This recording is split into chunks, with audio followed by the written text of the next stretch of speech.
Good morning to all. Myself Dr. K. Manoharan, Associate Professor, Department of Biomedical Engineering.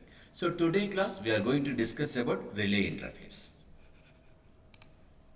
So relay is a device that will be used for to make an contacts. So it acts as a switch. It can turn on or turn off lights or any electrical appliances. The necessity is if you are the output of microcontrollers will be in terms of microamps only. But we need to drive a higher voltages. So to interconnect the higher voltages to the microcontrollers or any of the DAC cards, we need some relays. So it will be isolates the microcontroller part to the high voltage device circuits.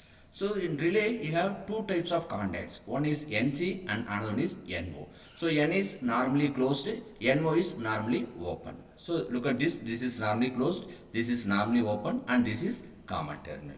So for operating supply, so we give this supply voltage VCC and ground. So this is for energizing the relay. So this is the signal pin that will be given for controlling the relays. So normally what happens, so this is a common terminal and any one of this terminal will be taken as an output. So this is a common terminal. For example, if you need a normally closed, so that means we take from these two terminals. So this is common terminal. So the output will be taken from a normally closed. So the meaning of normally closed means the switch is always closed. Whenever you energize the relays, so the contact becomes open. So normal cases the switch will be closed. Whenever you energize the relays, the contacts change the position from a closed to open. So this is the normally closed position. So this is normally open position. So here we need to use this is a common terminal and this is the normally open position. So this is like an switch, normal switch. So what happens?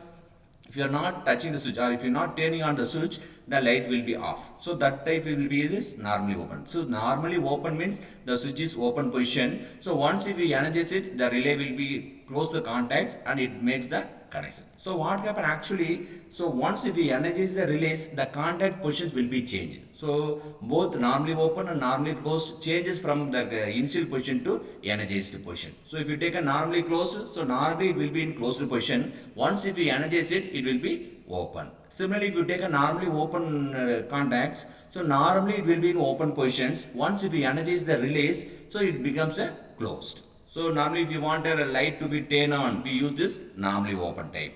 So the reason for this relay is, so the high voltage circuit is completely isolated from a microcontroller circuit because the microcontroller will be operates in 3.3 voltage or 5 voltage. If you give a 230 voltage or higher voltages, the circuits will be burned.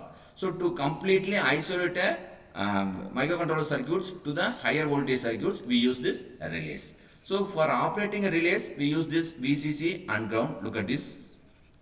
So this VCC and ground, it will be used for energizing. This is the actual signal pin. For example, if you want to turn on the relay, so we need to give 1 to this signal pin. So once if the signal pin is 1, the relay is energized, the contacts will be changing their positions. So if the signal pin is 0, then the relay is de-energized, so it will be in initial positions. So normally for depending upon application, we can use normally closed or normally open contacts. Look at this. This is the internal diagram of an relay. Look at this. This is the relay coil. Look at this. So this relay coil. Here I am taking from a power source. I have taken one switch and from this, so this relay is energized. Look at this. This is the contact of this particular relay. That's why they are putting here. So this is normally open type because look at this. So there is a gap between these two contacts. So this is the normally open.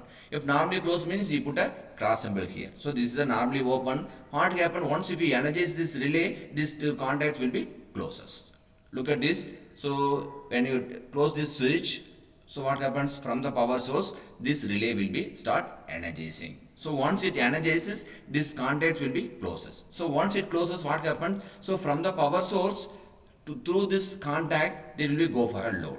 So here this is the higher voltage, this is the lower voltage. So what happens? The load circuits will be turned on. So till the relay will be energized. Once if the relay is de-energized by opening the switch, what happens? It contact again become a open circuit. So the drive circuits will be turned off. Look at this interface diagram. Look at this. This is the microcontroller part. I am taking this one pin for an output and that will be given for a transistor for driving, and this is the relay coil, and for production I am using this diode to safeguard the relays. So once if the logic 1 comes here, So it turn on this transistor Q1. Once this transistor is Q on, this relay will be getting voltage, 5 voltage from this supply voltage to the ground. So once this relay energized, this contacts will be closed. So what happened? This high power line will be given to this motor, and this motor will be start rotating. So this is a low voltage, like a 5 voltage, we can use a 5 voltage DC. So here we use a 230 voltage AC supply. So look at this is completely isolated, because if you give a higher 230 voltage AC here, the circuits will be burned. So that's why I am isolating this. So this circuits only drives this relay. So this current will be in terms of microamps. So that is not sufficient. That's why I am taking from an transistor to drive the relays. So from the relays, I am taking a higher voltage circuits, so that will be connected. I can use a lamp or a motor, whatever the application needed. So that will be driven with this relays. Thank you.